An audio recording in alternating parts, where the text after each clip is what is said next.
Hey my journal friends, welcome back to my channel. This is Michelle from Seaweed Kisses, and this is part 2 of my Moleskine journal flip through. Can you believe I still have more pages that I have not shared? This journal has so many blank pages that it took me, I'd say like half a year or maybe more, like 6 or 7 months to go through. Now this is my new journal for 2020, but I wanted to share with you before this one bulks up. This is kind of what it looks like. With the 400 pages, it's pretty thick already. You can see I've already started journaling in here, but it's a lot thicker than your standard Moleskine journal. And this is the reason why I enjoyed using it, because I did not have to worry about running out of pages. And the type that I got was the blank version. I know they have lined, they have dotted, and they have grid, but I wanted the blank pages so I was free to sketch and draw and paint however I'd like without getting distracted with the print on the page. Okay, so if you haven't seen part 1 of my flip through, I will link it right here up in the card, or you can click down below. I will leave it there for you as well. By the way, if you haven't, I encourage you to check out my Patreon journaling club, which I will leave linked down below. There I share exclusive videos and journal pages that I don't share anywhere online because they're a little bit more private. And there we just get to talk and geek out over our favorite stationery products and our love for journaling.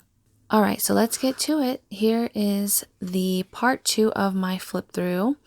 Now let's go through some of the pages that you haven't seen. Also, with this flip through, I want to encourage you, for those that may be struggling with their own journaling journey or just need some ideas to help spark their creativity.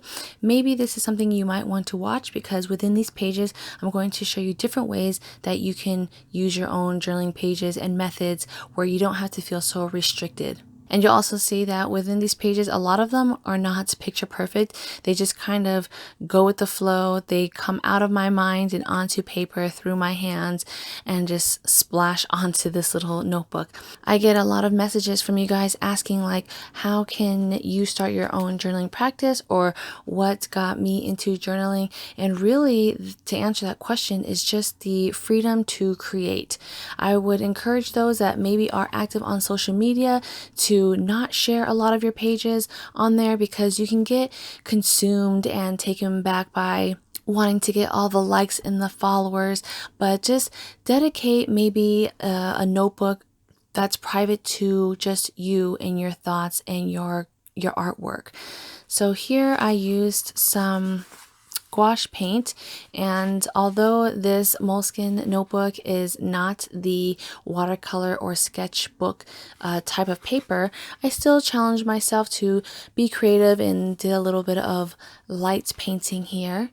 And same with this spread here, I used more paint as the background, but I also clipped out some paper bits, which you can do as well. That adds a nice pop of, color, makes your page look a little bit more lively. If you have any magazines laying around, or maybe if you can go on Pinterest or on the internet, you can find some paper bits that might help go with the theme of whatever your journal page is about. Some days though, I don't have any type of thing going on. No colors, no stickers, no washi. It's just like my own thoughts, and just got the pen and paper. And then some days I like to mix it up, and I'll put a little splash of color here and then my writing on one side. Post-it notes. I love post-it notes or any type of scrap paper. I do not throw those away. If I have an idea or something that I want to remember, those stay with me and I add them into the journal. I love using alpha stamps as well within my journal spreads. To me, it just kind of gives me that bold, in-your-face statement of whatever the quote or the note is that I want to, catch my attention with. And then here's an example of a clip art that I got from the internet. And here are a combination of things that I used. I got some washi tape, I had some clip art, and then I had some paint with the alpha stamps. So this is an example of what a spread would look like, oh my hands, if I use all of the above along with my ink pen. But this is kind of a rare spread. I don't usually do the whole combination. To me, it's a little bit more time consuming, so I could tell just by looking at this spread, this was a day where I was more relaxed. I had more time to myself. I was just kind of in the moment in my thoughts, and this is more of like my relaxed early mornings, because really a lot of the mornings look like this. Sometimes I don't even finish the second side. So yes, a lot of you guys ask, do I go back to my pages, or how do I find time to journal? The secret is, don't feel pressured to finish the whole spread. Here you could see I didn't even finish the second side. I kind of went off and I started, but I never finished it. So I could go back and complete it, but I feel like, you know, it's okay to leave it like this as is. But most of my mornings, it just looks like little scribbles, and again, because this is for my eyes only, I really don't care how it looks. So here is another example of some paint that I use as the background, and if I don't want to write anything that's too drawn out or lengthy, a lot of times what I'll do are little question challenges to myself. So here I just wrote down some questions, and then I could also use this. It's fun because when I flip back into my journal, I can look back and know exactly what challenges I was going through, what what my mood was at that time, how I was feeling. It's interesting because your handwriting can say a lot about your time and place in life. In this next page, I still continued on with the same peachy color and just kind of went off with my thoughts. But some days, I don't have any thoughts. Or I should say, I don't have a lot to say, but sketches or little dabs of paint are enough to represent my mood. So don't feel like you have to write anything lengthy. Sometimes just a little sketch will do. Or sometimes if you just want to paint, you can just paint. I know for this spread, what I did the background with this yellow tone, peach tone, and I let it dry for a couple days, and then I went back and I finished it. So this spread was not actually done in one take. I actually went back and did it. And then also, if you are stuck, consider keeping some paper ephemera or like souvenirs of the day to add. This was actually a gift that someone gave me. So here I was just writing my little short gratitude list. It was a very quick journaling session, but looking at this, I remember who gave it to me and around the time of year and what it was for. And so I just enjoyed adding this within my little diary. Now, as we flip through here, you'll see that there's just random bits in my journal, like a recipe.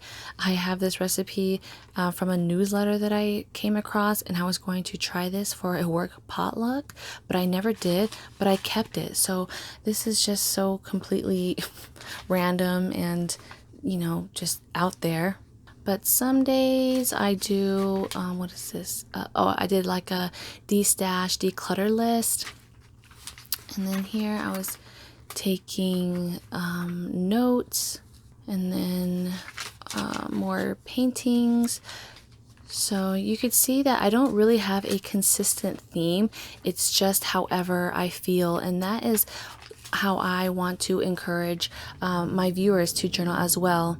Don't feel pressured by social media or what other people are doing, because you'll never find your true creative spark that way. It's okay to maybe be inspired by other people, but try to find your own method and what's easiest and convenient for you, a process that's really enjoyable.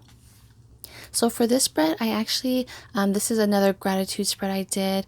Christine from London Gifties, she sent me a nice little package with cute paper bits and washi tape. So I love the stamps that were included and some tea that she gave me. So I kept this within my journal spread. But see how like little paper bits can just make your page that much more fun?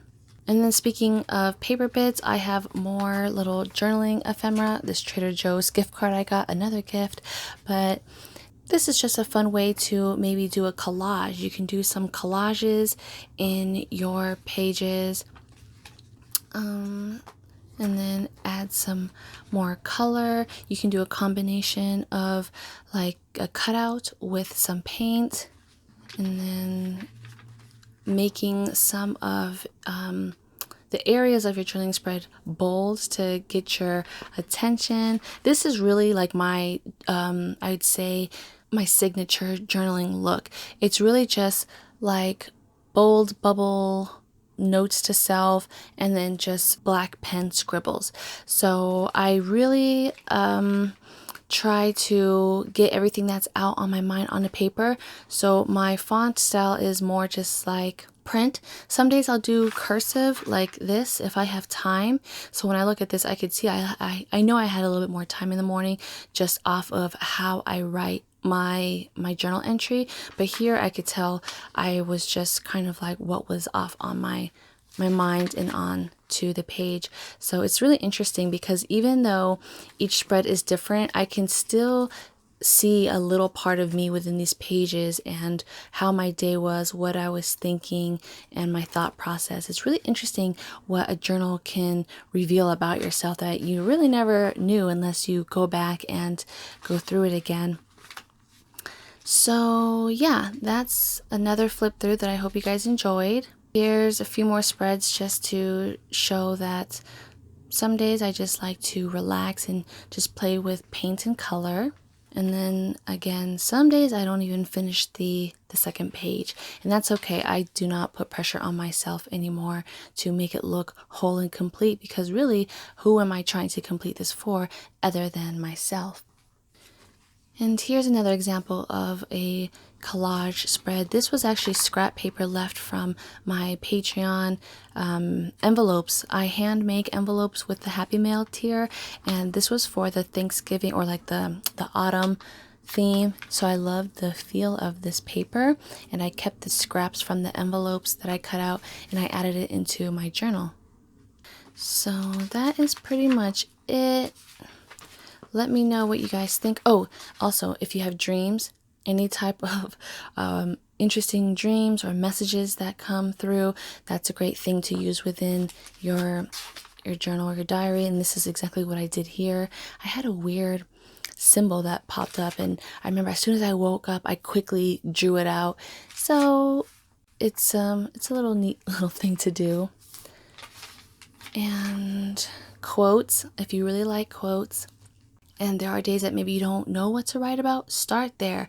That's kind of a good way to get in the habit of writing, is just to capture quotes that resonate with you, or that maybe capture how you're feeling at that particular walk in your life. So this spread is dedicated to the well, it's inspired by the psychiatrist Carl Jung. So I have a lot of his quotes here that I enjoyed, and just by looking at this spread, I can tell I was kind of having like an inner battle with myself, you know, dark versus light, good versus bad. But this spread kind of reminds me that there is a balance. We need both the yin and the yang to have the full, complete, balanced circle. So I hope this little flip through has inspired you, and to let you know that to just have fun with your own creative process. Look, this is another spread that I didn't complete, but I just enjoyed laying out the paint here, and sometimes just doing this is relaxing. And to keep the habit consistent, I'll just open up a blank page and prep it, and then that way maybe tomorrow if I want to use it, it's already dried and ready for me to use. So I think this is pretty much the end of this part 2 flip through. I'll end it with this spread here, kind of like my free style paint. But if you're interested in more journal flip throughs or content, I share a lot of exclusive spreads that may encourage you on my Patreon. So I encourage you to check that out if you're interested. I just wanted to share with you some of the pages that are still within this little chunky monkey. But can you believe I still have more pages that I haven't shown. So I could probably make a part 4 series, but I actually want to start focusing on 2020. So I already have some pages already in here that I've shared through my Patreon journaling club, and I share like my favorite tools and techniques and step-by-step pictures and processes of the layout. So if you're interested, check that out.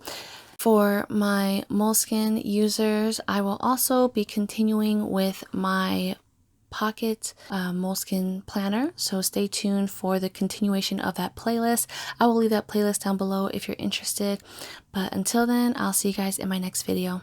Bye, and thanks for watching.